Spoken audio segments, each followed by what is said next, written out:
3, 2, 1, 0. Action. Ignition sequence start. Wanna Geeks.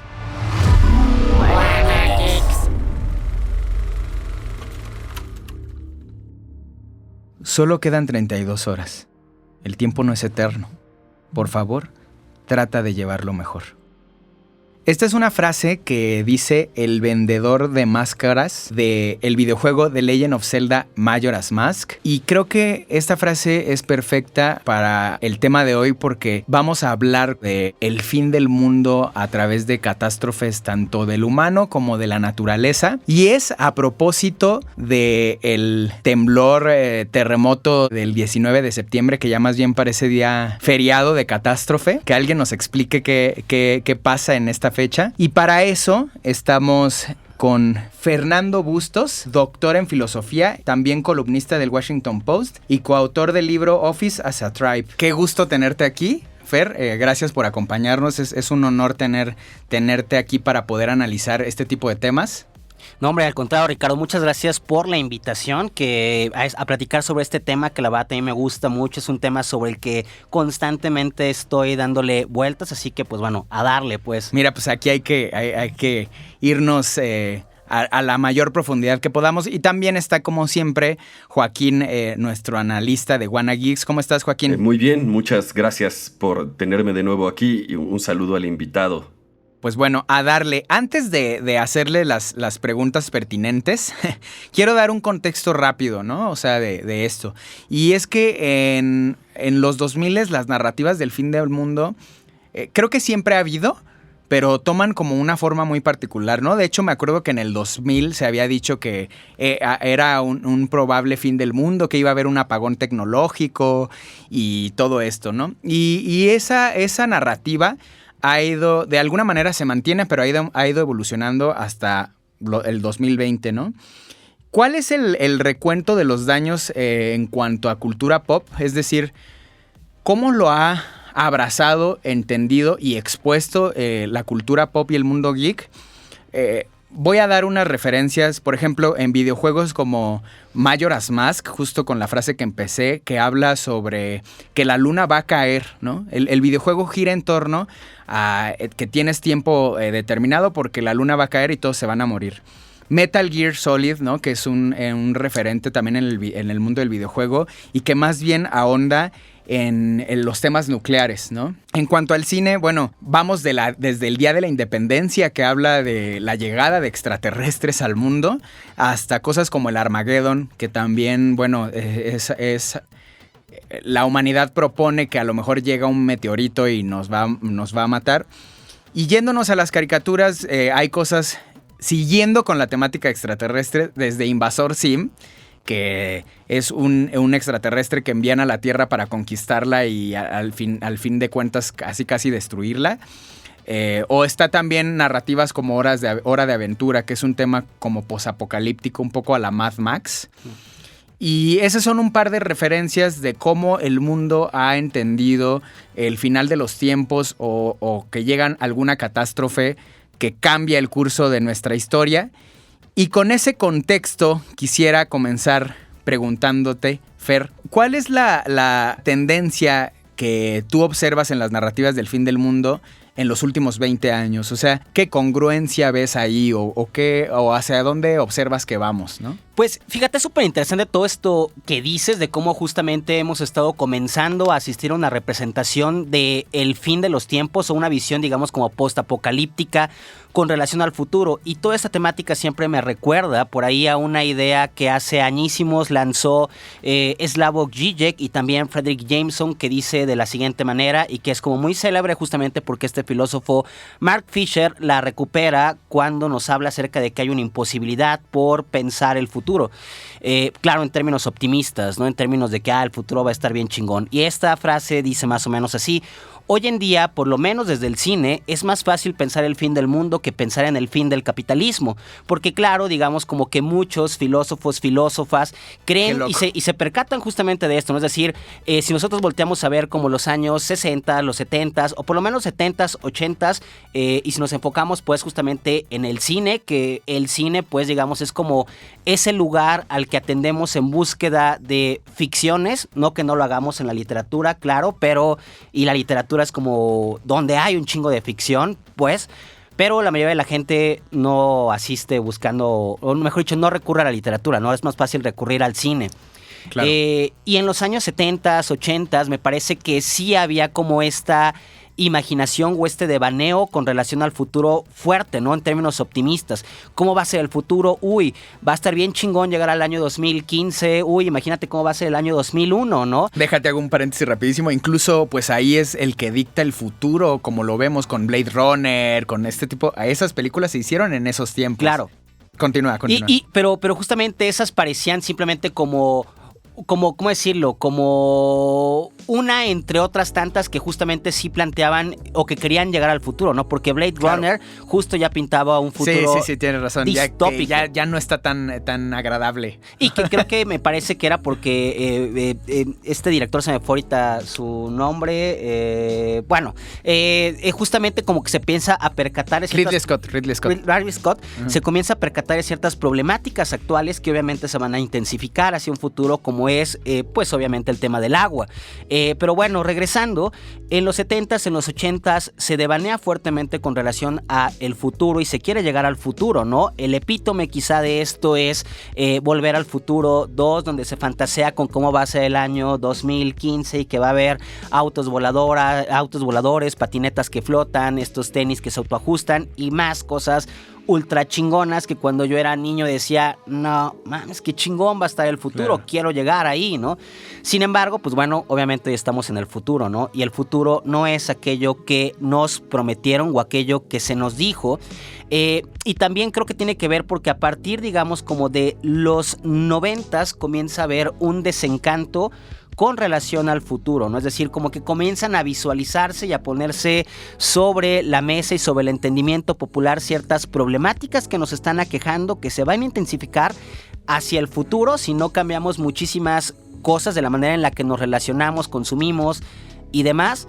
Y desde ahí entonces, claro, volteamos a ver el futuro desde estas problemáticas y decimos, híjole, pues bueno, quizá el futuro ya no es tan alentador. Estamos en el futuro con relación a la gente de los 70, de los 80. No llegamos a este punto, no se cumplió esa promesa del futuro.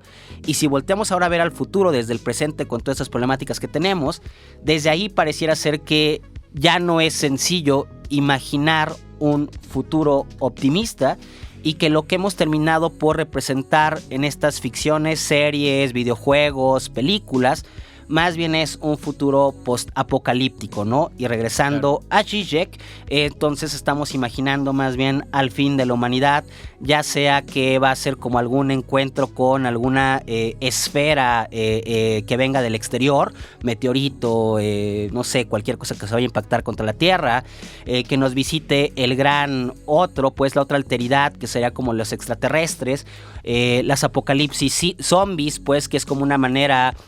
A veces me parece que es como una manera secular de pensar la vida después de la muerte, pues, como una pesadilla.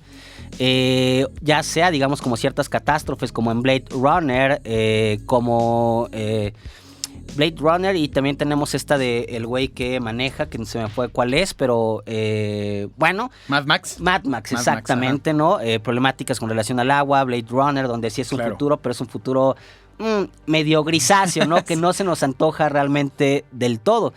Y creo que entonces, pues esa es la tendencia, ¿no? Seguir, o sea, mientras no podamos salirnos como de esta línea de pensamiento y lógica que está marcada como por premodernidad, modernidad, posmodernidad, catástrofe, mientras no podamos salirnos de este eje y no podamos dislocar, pareciera ser que la única forma que vamos a seguir teniendo de pensar el futuro es solamente desde ahí, ¿no? Lo que se nos avecina y que está a la vuelta de la esquina, que es la catástrofe, ¿no? La tragedia representada desde cualquier manera, pero pareciera ser que hoy en día la imposibilidad es pensar el futuro en términos optimistas. Bueno, mira, ¿qué perspectiva tienes de esto, Joaco? O sea, la narrativa sí es muy clara, ¿no? Es complicado de observar por lo menos en las narrativas del día de hoy, un futuro alentador. ¿Y qué opinas de esto y de las narrativas próximas? ¿Qué forma crees que vayan a tomar lo que viene después, Joaco? Es muy interesante porque precisamente en su intervención acaban de decir, además, un concepto que ya hemos dicho mucho, algunas veces lo hemos tocado en este programa, que no podemos imaginar el futuro. Existe esta imposibilidad cultural y este estancamiento ideológico, así que podemos decir cómo va a ser el futuro, pero quizá no de una forma optimista, como acaban de decir. Puedo yo aventarme alguna predicción, pero la sociedad misma no está preparada para hacer una proscripción, se me olvida la palabra, digamos, ni siquiera alentadora, ni siquiera podemos imaginarnos qué es lo que viene, y por lo tanto, lo primero que nos viene a la cabeza es el final de todo. Todo esto pues, se ha dicho y se dijo muy bien que tiene un pico en los 90, pero viene de mucho más atrás. Las civilizaciones extraterrestres que llegan sin previo aviso y destruyen las ciudades más importantes del mundo, el brote de ébola que convierte al mundo en una morgue, o la luna que se acerca amenazante hacia la Tierra y previene el final de todo en 3 días. Es una suerte de milenarismo en donde muchas oficinas se apresuraban a compilar tanta información pudieran extraer de sus computadoras antes de la inminente catástrofe del apagón cibernético mundial del Y2K. En los 90 la administración Clinton arrestó un culto del fin del mundo que planeaba hacer volar Nueva York y Los Ángeles en una cosa que ellos llamaron el plot del milenio. Mientras más se acercaba el año 2000, las ansiedades apocalípticas se hacían más evidentes en la política, en Hollywood y en las noticias. Estas ansiedades escatológicas del fin del mundo, por supuesto, tienen orígenes judeocristianos, pero toman una forma narrativa muy explícita en la cultura pop a finales de los 90 y a principios del milenio.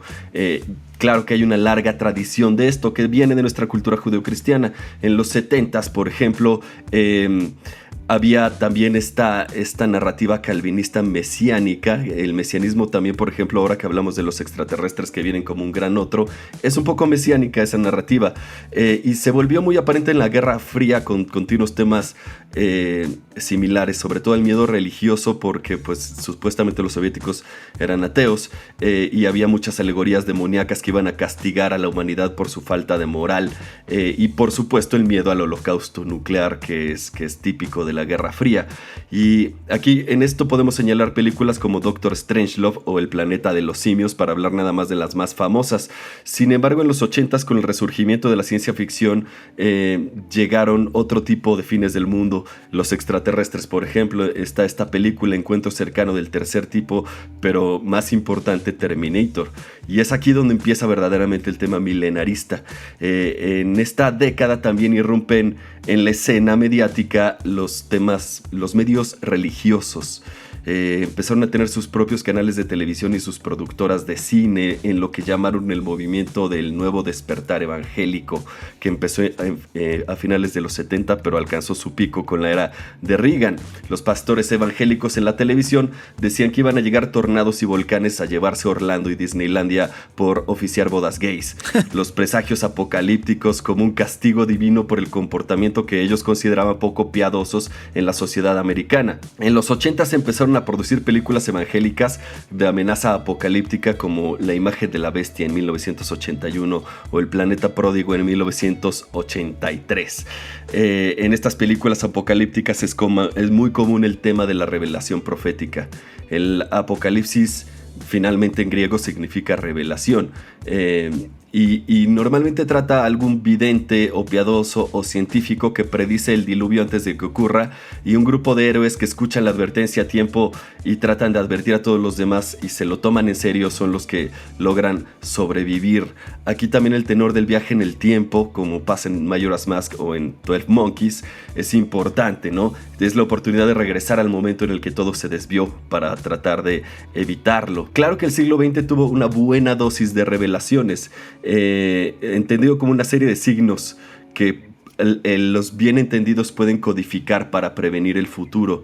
Bíblicamente hay 7 señales del apocalipsis, pero en la historia reciente del siglo XX se mencionaron varias cosas como la creación del Estado de Israel, la invención de la bomba atómica, terremotos en la Ciudad de México, en Los Ángeles, el surgimiento del SIDA, más adelante el 9/11, la pandemia del COVID, el calentamiento global. Todos estos son signos que supuestamente nos llevarían al apocalipsis, pero para apuntar este fenómeno en los últimos años del siglo XX, en los 90 surgieron muchas piezas de literatura que apuntaban a esta tensión milenarista.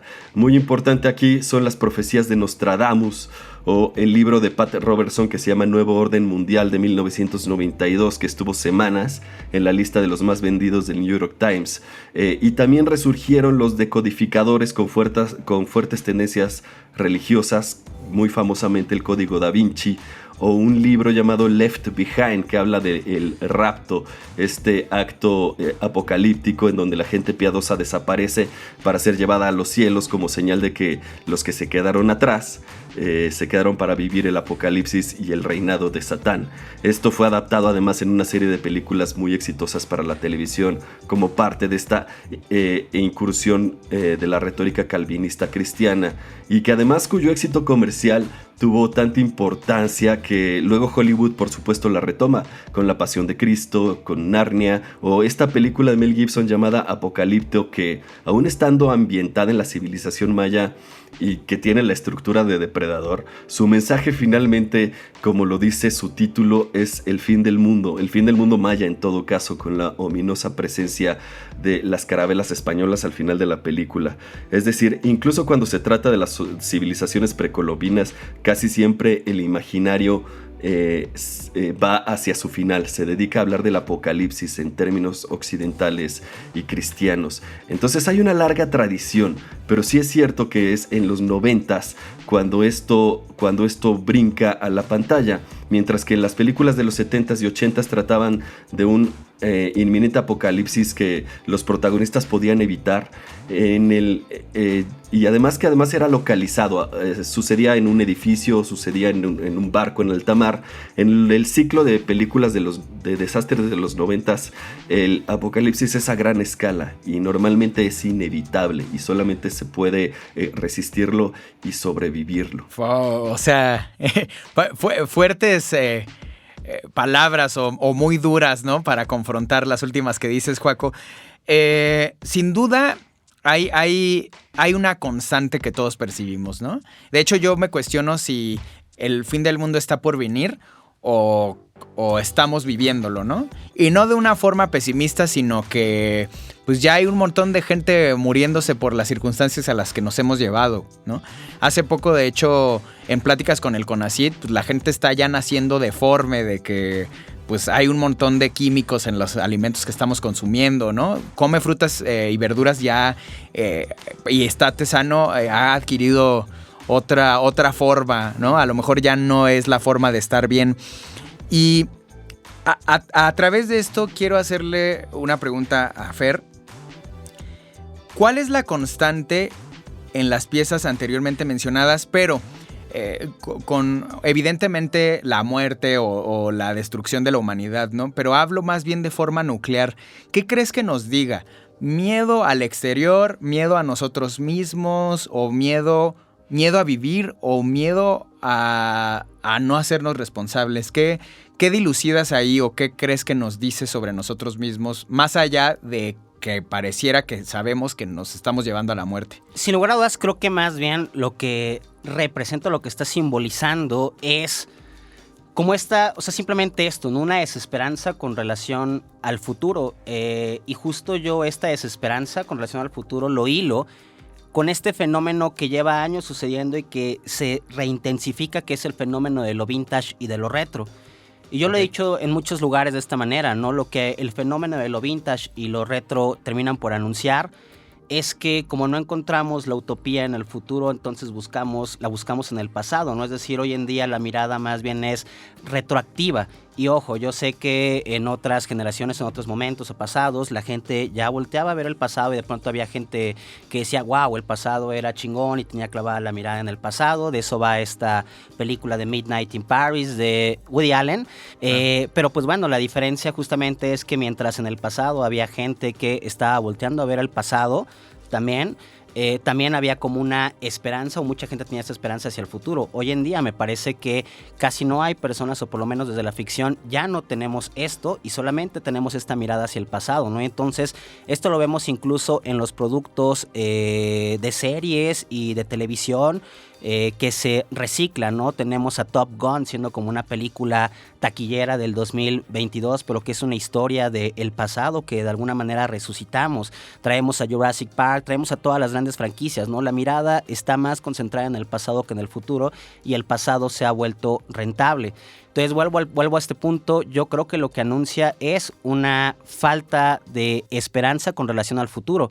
Por otro lado, y con relación a algunas cosas que mencionaba Joaco de películas, yo sí creo que podríamos hacer como una diferenciación. Es decir, yo cuando pienso en películas o en series que hablan acerca del fin del mundo, yo no suelo contemplar, por ejemplo, muchas de estas películas donde se mencionan, por ejemplo, a los aliens, ¿no? Porque me parece que eso es como una pesadilla más particular y privada que tiene justamente como Estados Unidos y que justamente tiene que ver, como bien decía Joaco, con un posicionamiento que se comienza a intensificar después de la Guerra Fría, justamente a partir de que estamos o venimos de una era bacteriológica, y entonces el enemigo siempre es el patógeno externo, ¿no? Es decir, el mal no viene desde adentro, sino que el mal siempre es algo que viene desde afuera, y este mal que viene desde afuera puede ser Rusia, puede ser China, puede ser el radicalmente otro, que entonces es como los aliens, puede ser el meteorito de Armageddon, pero justamente algo característico que tienen como este tipo de representaciones es que lo que anuncian o lo que terminan por simbolizar es como este miedo que tiene Estados Unidos de perder la forma en la que viven y en la que gozan, y que creen que alguien más se lo quiere quitar, pero justamente por eso en estas películas terminan por erradicar el ébola, terminan por que Will Smith termina por ganarle a los extraterrestres que llegan a conquistarnos, termina porque Bruce Willis termina por detonar este meteorito, ¿no?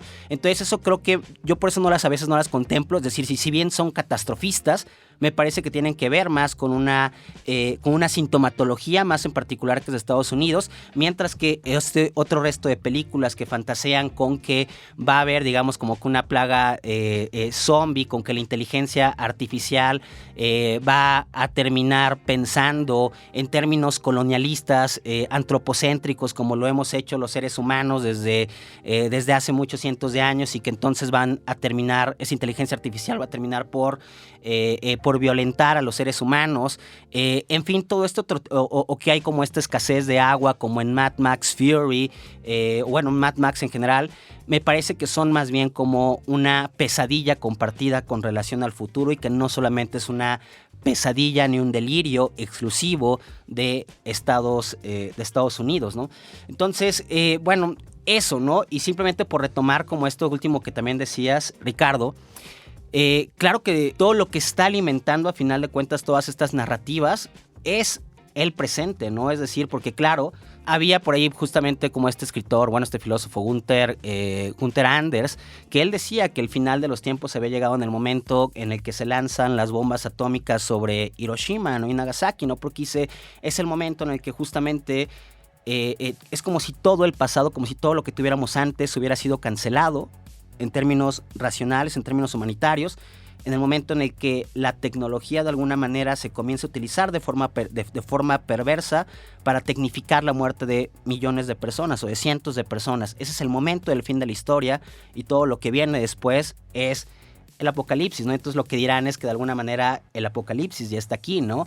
Y no cambiamos justamente nuestro posicionamiento con relación. Podemos escapar de esta historia que se nos anuncia, quizá podemos hacerlo, ¿no? ¿Qué necesitaríamos? Como lo decía anteriormente, dislocar esta línea en la que estamos insertos, este proyecto que de alguna manera comenzó a intensificar y a unificar la ilustración, que fue como la tecnología es esto, la ciencia es esto, y todos hemos participado de eso. Y lo que estaríamos para salirnos y para crear un nuevo futuro, quizá no sería voltear a ver el pasado, sino más bien dislocar la manera en la que nos entendemos con la ciencia, la manera en la que pensamos la productividad, las ganancias y todo este tipo de cosas. creo que Don't Look Up lo ejemplifica de una forma muy afortunada, porque nos hace darnos cuenta cómo queremos cambiar rumbos desde una superficialidad, ¿no? Es decir, es como de, oye, se está contaminando el mar, ok, ya no contamines el mar, entonces ahora contamina el lago, ¿no? Y ahora, o sea, estamos queriendo seguir aventando la basura a otro lado, en lugar de decir, pues vámonos al núcleo y no hay que aventar basura. Eso es creo que una de las cosas por las que hay temor, ¿no? De no salvarnos.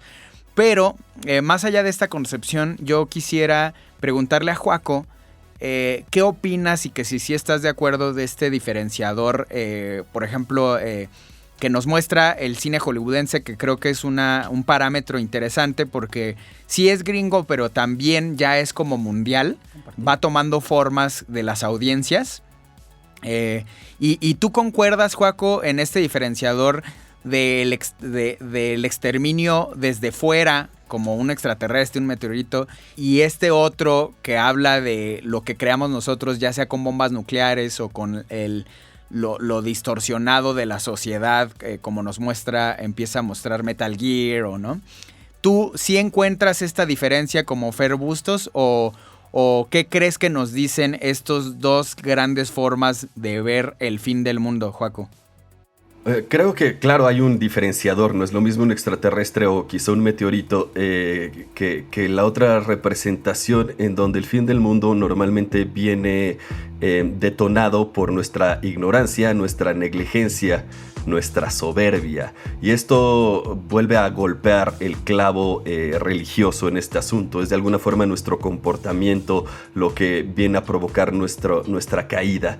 Y quizá sea el holocausto nuclear por nuestra incapacidad de ponernos de acuerdo, o quizá sea la propia Tierra como fuerza divina que reacciona hacia nuestra falta de cuidado.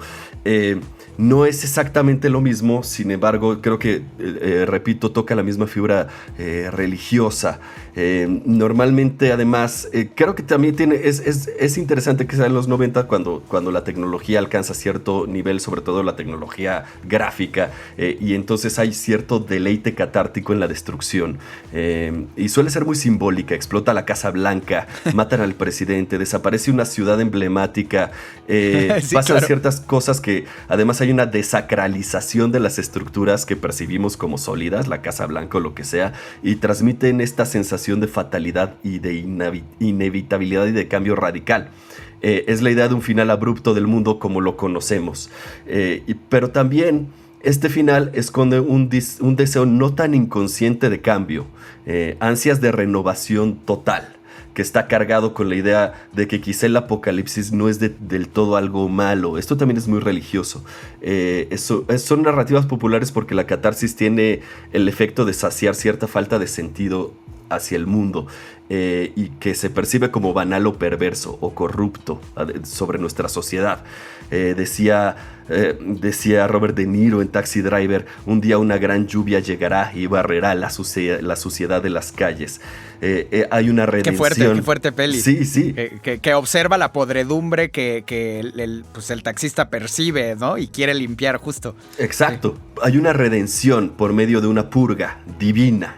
Y esto es lo que hay en común entre el texto bíblico y la cultura pop. Este es un hilo que los une. Sin embargo, es decir, los discursos religiosos se secularizan para la audiencia mundial pop y cambian sus representaciones. Puede ser aliens o puede ser el meteorito, pero en realidad conservan su significado redentor. Y de revelaciones.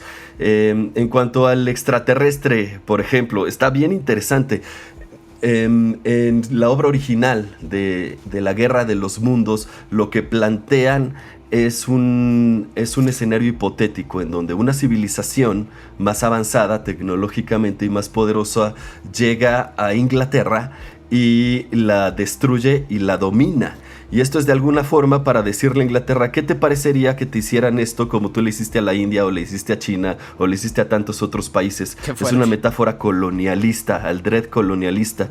Entonces ahí también creo que el Día de la Independencia, un título muy sugerente, es interesante. Claro. Porque de alguna forma plantea esta misma fantasía con relación a los Estados Unidos. Pero como bien dicen, acá la fantasía se culmina con esta independencia. Es decir, vienen los extraterrestres a querer dominarte y destruirte, tanto físicamente como tu identidad, como nación y como pueblo.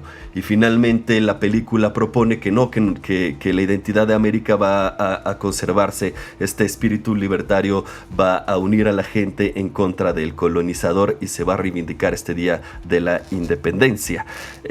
Entonces esto es lo que está tratando de decir en este caso.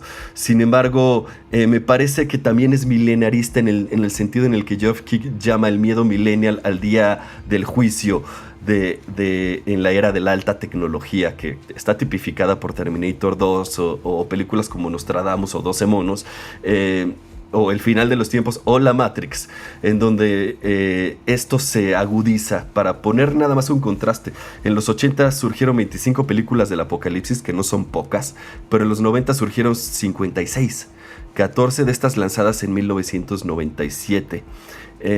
Y también hay otra tendencia en Hollywood, un segundo ciclo de películas apocalípticas que hablan sobre las fuerzas sobrenaturales del pasado, pero actualizados a formas modernas.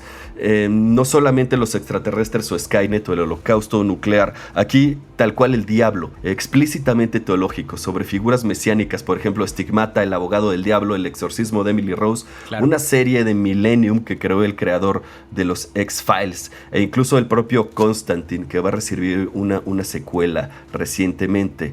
Entonces traen la narrativa del final de los tiempos apocalípticos bíblicos al escenario del enfrentamiento entre las fuerzas del bien y el mal. El apocalipsis es nada más, digamos, el lugar en donde esto va a ocurrir. Y ahí funden el terror demoníaco de los 70s, como el bebé de Rosemary, que tenía en ese momento un rostro más incestuoso y familiar. Y aquí lo funden con una retórica apocalíptica global. Las narrativas post-apocalípticas tienen esta tendencia más cyberpunk. Entendido el cyberpunk como este género que ve efectivamente lo que está sucediendo en la actualidad y trata de extrapolarlo y trata de decirnos, si seguimos por el camino que estamos tomando, este es nuestro futuro distópico. Sobran muchas piezas y empezaron a ser también muy famosas a partir de finales de los 80, cuando cae el muro de Berlín, y hay otras tendencias culturales que dicen, bueno, pues ahora el futuro es brillante. Vamos a hacer una sola aldea global y todo el mundo va a ser unidos por el mercado y la cultura. Y empezaron a surgir, por ejemplo, temas musicales que tenían temas africanos, tribales, etcétera, como tratando de decir somos una sola humanidad. Y el cyberpunk responde y dice no, si vamos para acá vamos a un futuro distópico, contaminado, nuclear, en donde en vez de gobierno tenemos grandes empresas que lo controlan todo y todos somos trabajadores y propiedad de estas empresas. No vamos a un lugar en donde la salud sea universal, sino en donde una pequeña herida va a hacer que tengas que comprarte una prótesis robótica producida por esta misma empresa que es como que el gobierno. Robocop habla de esto.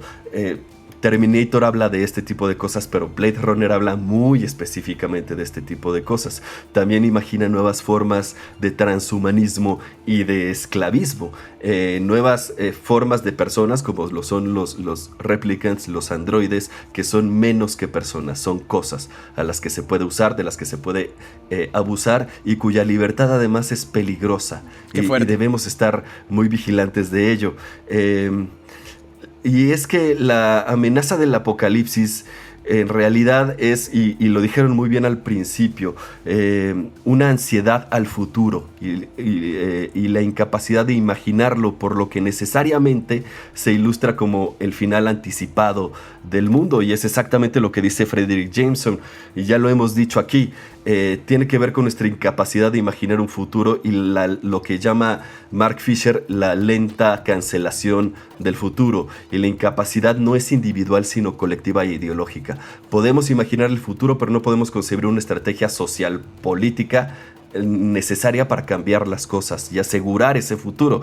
Resulta en una ficción cualquier fuerza externa o interna que provoca el cambio, porque nosotros como sociedad y como civilización no nos creemos lo suficientemente capaces de esto. Voy a mencionar nada más al margen una narrativa, una ficción muy moderna que tiene que ver con lo del temblor.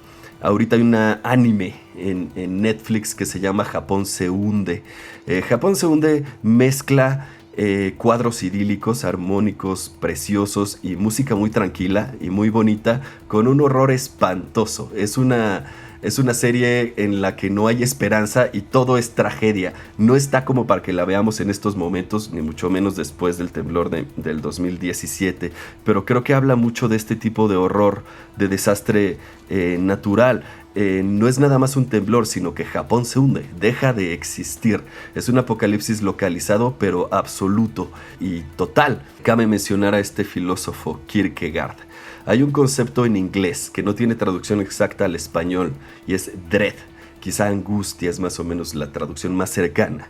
Kierkegaard dice que se debe señalar que es completamente diferente el miedo, que es algo concreto, a algo determinado, y el dread, que es un pavor a la libertad como la posibilidad de la posibilidad, es decir, a lo indeterminado.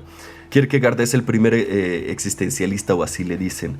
Y es este tema en donde existe la contradicción en la sociedad secular y moderna basada en el conocimiento y que no ha logrado disipar el miedo al apocalipsis, sino que de hecho ha perpetuado su presencia en la cultura popular, sobre todo en las décadas recientes, e implica que el conocimiento y la libertad de acción es al mismo tiempo liberador y terrorífico porque genera incertidumbre.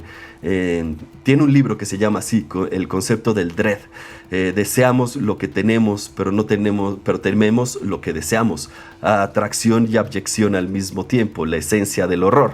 El horror es al futuro completamente dependiente de nuestras decisiones, que tiene mucho que ver con la frase con la que empezaste, Ricardo. Tienes que aprovechar el tiempo porque todo lo que hagas es determinante y va a determinar tu futuro, y nada más esa idea es terrorífica. La amenaza apocalíptica es esta amenaza a que todo lo que hagamos en realidad puede definir nuestra destrucción, a que tenemos un futuro que no está determinado por nada excepto por lo que hagamos, y nada más esa idea es terrorífica. Dice algo que ya hemos dicho estando aquí, que tenemos miedo a la incertidumbre y que no podemos imaginarnos un futuro no solo brillante, sino tampoco caótico. No sabemos qué es lo que sigue. Y aquí entrando también a nuestra idea de cyberpunk, por ejemplo, y del videojuego, en donde el videojuego nos está dando a nosotros la agencia. Nosotros vamos a decidir qué sucede. El Majora's Mask es terriblemente espantoso. El mundo en el donde se desarrolla se llama Termina, que significa final. Y es un miedo entendido como la ansiedad del coming of age. Majora's Mask habla del fin del mundo como una metáfora del fin de la niñez. Un momento en el que Link tiene que crecer y hay una gigantesca angustia respecto a ese crecimiento. Lo primero que pasa es que Link se transforma en un ser que no tiene ningún poder, no puede ni siquiera acceder a la taberna del lugar porque, como un buen niño, nadie lo toma en serio, y no hay una persona que tenga menos poder en este mundo que un niño. Para Kierkegaard, la ansiedad siempre es la ansiedad sobre uno mismo, sobre la noción de libertad radical. También entendida como el dread, que es una expresión de la conciencia sobre el futuro. O como diría Sartre, me espero a mí mismo en el futuro, y la angustia es el miedo de no encontrarme a mí mismo ahí. ¡Ay! Está bien fuerte esa frase. Quiero pasar a algunos datos curiosos de obras, de piezas de la cultura pop que hemos mencionado aquí, para después ir a nuestras conclusiones, pero con base en una pregunta que quiero hacerles a los dos, ¿no? Comienzo con los datos curiosos, voy a dar 3. A ver, hemos mencionado aquí Majora's Mask, que es una de las obras más grandes del videojuego de los últimos años. A ver, la luna va a caer en la Tierra como lo conocemos y Link de alguna manera tiene que salvarnos. De eso va, y eso es el tema el tema apocalíptico más bien. Y bueno, nada más, el dato curioso es el origen del nombre de Majora proviene de la cultura brasileña Marajoara, que realizan máscaras con motivos tribales muy parecidas a las que propone el videojuego, que es la mecánica del videojuego es estar intercambiando máscaras, ¿no? Luego paso a Hora de Aventura. Hora de Aventura es un tema post-apocalíptico, porque se habla de un primer apocalipsis que radica en la caída de un meteorito. Y luego se habla de la extinción a la que los seres humanos se llevaron solos, que es como un tema nuclear, entonces abarca como las dos de hecho. Y bueno, el dato curioso es que en todos los capítulos hay un caracol escondido. La primera aparición del caracol fue en el capítulo de Pánico en la fiesta del palacio. Es decir, desde el primer episodio y hasta el último, si tú buscas en Hora de Aventura, hay por ahí un caracol escondido. El tercer dato es, en la película Día de la Independencia, contaban con apoyo y recursos del ejército gringo, pero había una condición que el ejército le ponía a la producción y era que no mencionaran el Área 51, a lo cual la producción se negó y entonces el ejército dijo, bueno, entonces no los ayudo en nada. Y ese dato curioso está como para reflexionarse, ¿no? Así de, bueno, qué raro, qué extraño. Dados estos datos curiosos, quiero pasar a nuestra conclusión y pregunta. A ver, desde el 2012 se empieza a dilucidar una nueva forma de aproximarte al fin del mundo, ¿no? The Dark Knight Rises hace algo, creo que confronta mucho a la gente. Hay un momento en el que todas las calles están vacías, ¿no? Y va el comisionado Gordon y les toca y les dice... salgan a salvar la tierra, ¿no? La ciudad, nos vamos a morir todos. Y todos están ahí ocultos esperando que algo ocurra y nos salve. Y Gordon dice, nadie nos va a salvar, solo nosotros mismos, ¿no? Incluso al final, Batman es una referencia de que cuando salva a todos dice, un héroe es cualquiera, no se trata de mí, nos va a salvar cualquier persona, ¿no? Hay que salir a confrontar la realidad. Desde ahí se me pone la piel un poco, o sea, como se me hiela la sangre, porque avanzamos a 2019 y salen juegos como Death Stranding, que habla de un suceso que hace que nos apartemos todos los humanos y estemos desde nuestras casas conversando ocultos. Y luego, para rematar, llega The Last of Us 2, que literalmente en la pandemia escuchas a los personajes decir desde la pandemia y que el mundo cambió para siempre y te hiela la sangre y pareciera que ya estamos empezando a predecir el futuro sobre la distancia, sobre el desentendimiento, sobre la irresponsabilidad. Y con este contexto quiero hacer la pregunta, Fer, ¿ya estamos dilucidando la nueva forma de este nuevo futuro de catastrófico y de separación y de desentendimiento y de falta de comunicación? ¿Es los nuevos esbozos de lo que concebimos como nuestro futuro? Bueno, antes de eso, o sea, claro, ¿no? Es decir, quizá la primera catástrofe que tenemos registrada que nos habla del fin de los tiempos o de un tipo apocalipsis es esta inundación que sucede en tiempos bíblicos, ¿no?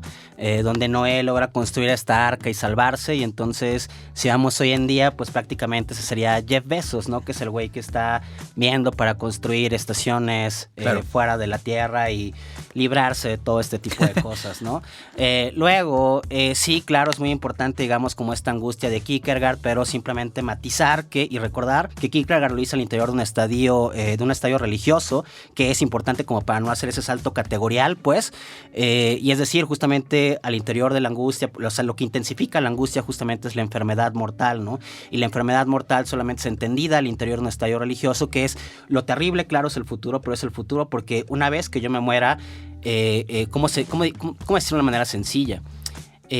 hay una superación de la muerte a través de la vida misma, es decir, una vez que yo muera empieza la vida, pues digamos como en el paraíso o donde sea, pero justamente lo terrible es el hecho de saber que puedo estar condenado, es decir, si yo pequé en vida, puedo estar condenado a vivir por toda la eternidad de una manera pues ojete, ¿no? Claro, y entonces claro. justamente eso es lo que intensifica la angustia y que lo hace como muy particular y que justamente es desde ahí donde viene como estos problemas de intraducibilidad quizá de ese concepto. Luego, pues bueno, yendo ya digamos como así esta pregunta que lanzabas, pues sí, quizás son los esbozos de un probable futuro al que vamos a, donde podríamos terminar, sino se generan ciertos cambios, y lo vuelvo a repetir, quizá con relación a la manera en la que nos entendemos, con relación a la tecnología, ¿no? Pero también obviamente ahí entra un gran problema que a final de cuentas, o sea, recuperando digamos como un poco de lo que dices de Batman, sin lugar a dudas cada uno de nosotros es importante que nos accionemos y que realicemos cambios, pero también a final de cuentas esto se confronta con una realidad que es como, por ejemplificarlo de alguna manera, quiénes son los que más contaminan, ¿no? Es decir, sin lugar a dudas, ayuda el hecho de que yo recicle, ayuda el hecho de que yo deje de consumir ciertas cosas, pero pues la mayor contribución a la contaminación la hace el 0.01% de la población, que son los supermillonarios que tienen estos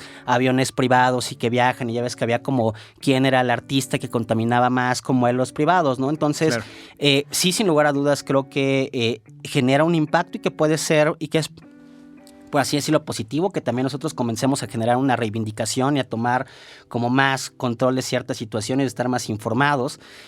Pero también lo cierto es que lo que es necesario es que se disloque justamente como estas esferas de poder que son los que están, como por así decirlo, dictando el futuro, ¿no? Es decir, estamos queriendo o no, estamos habitando justamente la fantasía de Elon Musk, ¿no? Que de pronto dice el güey, claro, voy a lanzar satélites Starlink y que para bla, bla, bla, que van a estar rodeando el mundo, porque claro, es importante que haya internet gratis para todo y para todos. Y tú dices, claro, es útil que haya internet para todos, ¿no? Pero también al mismo tiempo él va a terminar por convertirse, o él es el dueño a final de cuentas de toda esa, de todo ese aparato, de toda esa tecnología que permite, posibilita toda esta comunicación, y no es una cosa menor, ¿no? Es decir, nos estamos metiendo al sueño o a la fantasía, por así decirlo, de Elon Musk, pero justamente es esa fantasía la que nos lleva justo hacia esta, digamos, catástrofe, ¿no? En la que estamos programados. Claro. Entonces, lo que importaría más bien sería como buscar las maneras de dislocar la manera en la que siguen creando tecnología y el por qué crean esa tecnología y bajo qué parámetros y por qué nos lo venden, y nosotros también decimos como que, huevo, ¿no? O sea, tenemos que empezar sin lugar a dudas a generar cualquier tipo de cambio, ¿no? Porque si no, solamente nos vamos a quedar con estas prescripciones con relación al futuro, claro. Donde algunas que también me parecen interesantes, quizá pues obviamente es como el solar punk, que se levanta contra, quizá como contra el cyberpunk, y esto que quizá no tiene nombre, pero lo que vemos en esta última película de Cronenberg, Crimes of the Future, que me parece interesante, porque si bien no imagina, si bien no imagina el futuro terrible, apocalíptico, sí lo imagina diferente, ¿no? Como esto que decía hace rato, ¿no? De que ahora tenemos como microplástico, bueno, como hay tanto microplástico y se dice que para el año 2050 va a haber más microplásticos en el mar que peces, y que se ha encontrado como microplásticos en la lluvia, en la sangre, pues la película parte de eso, ¿no? Que en algún momento de ajustarnos a eso, ¿no? Vamos a evolucionar y vamos a terminar por poder digerir esto. Que se ve como aberrante, pero al mismo tiempo dices, claro, ¿no? Sería la manera de seguir, sí. ¿no? Sí. Oye, y nada más, es que no me quería aguantar las ganas cuando dijiste esto de Batman, pero hay que ajustarnos a la realidad. Te iba a decir que no somos Batman, ¿no? No, a ver, nada más para recalcar, en The Dark Knight, Batman va tras las multinacionales. Entonces, a lo mejor la acción individual no radica en tú no contaminar, sino ir a protestar y luchar contra la fuerza de la multinacional. Es algo que también sugiere. Pero bueno, vamos ahora, Joaco. ¿Crees que estos son los esbozos como de Death Stranding, los mismos series de zombies o The Last of Us son los esbozos de el futuro que nos espera o que pensamos desde la cultura pop? Es muy interesante porque, y como dijimos en el episodio de zombies, esta cultura, a mí me parece, esta es nada más mi opinión, ha dejado de centrarse tanto en la catástrofe, en el desastre, en el apocalipsis en sí, para pensar más en el post-apocalipsis, entendido también como el post-capitalismo. Retomando un poco esta idea de Frederick Jameson y Mark Fisher, en Fallout, que es un súper videojuego, habla mucho de esto, ¿no? Sí, claro. No es el miedo tanto al apocalipsis, sino a las posibilidades del futuro distópico que el apocalipsis presenta nada más como un escenario. El apocalipsis en este caso es nada más un lienzo en blanco en el que las peores visiones del presente se desarrollan sin obstáculos para devorárselo todo. Hay diferentes facciones. La Hermandad de Acero, por ejemplo, propone una facción hipermasculina con rastros de fascismo que ve en la tecnología un peligro y quiere quitarle la tecnología a todos los demás para que puedan controlarla ellos, que sí son responsables. El tranvía quiere liberar a los androides, esta nueva raza esclava, y también su nombre viene también de la liberación de la era de la emancipación afroamericana en los Estados Unidos. Los Minuteman tienen símbolos de la creación del país de América para crear una nueva nación libre, comunitaria ante Dios. Y finalmente nos enteramos más o menos por el final del juego que el apocalipsis fue creado por una empresa.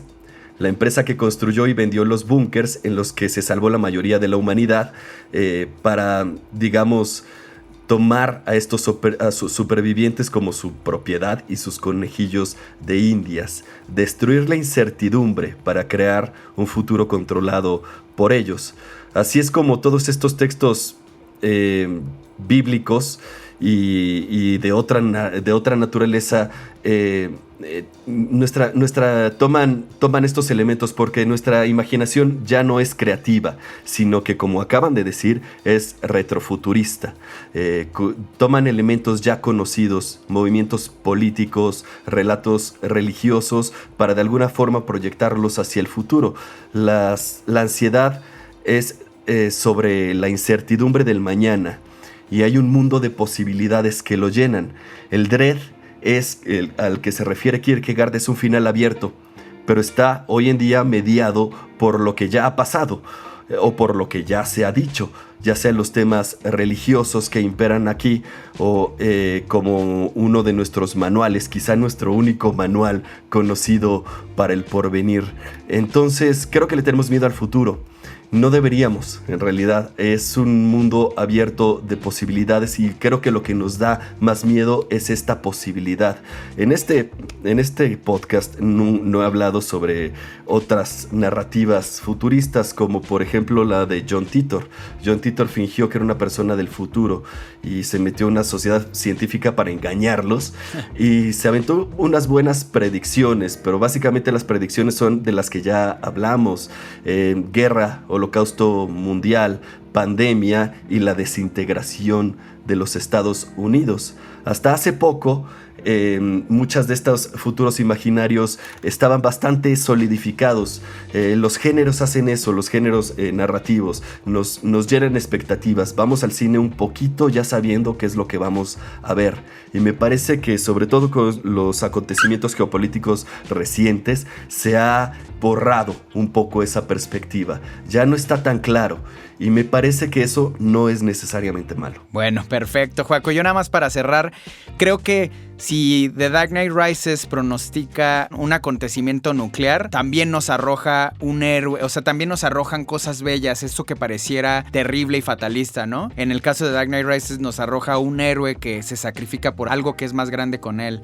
Si nos espera algo como Death Stranding del aislamiento y la separación, hay alguien ahí que va a luchar por reconectar al mundo. Y si nos espera algo como lo de The Last of Us, todavía ese futuro nos permite contemplar la belleza de la naturaleza y la comunión de nuevo de los animales y de los árboles y todo. Entonces sí encuentro cosas bellas a pesar de que el panorama pareciera horrible, y de eso nos debemos sujetar y eso debemos buscar para tener fe en el futuro. Esa es una opinión que yo tengo.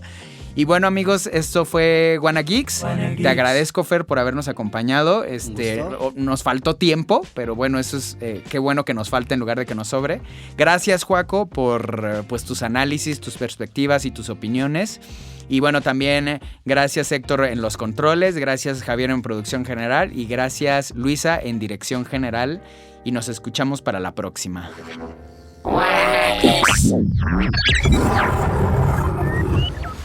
Suscríbete a Wanna Geeks, una producción original de Audiocentro.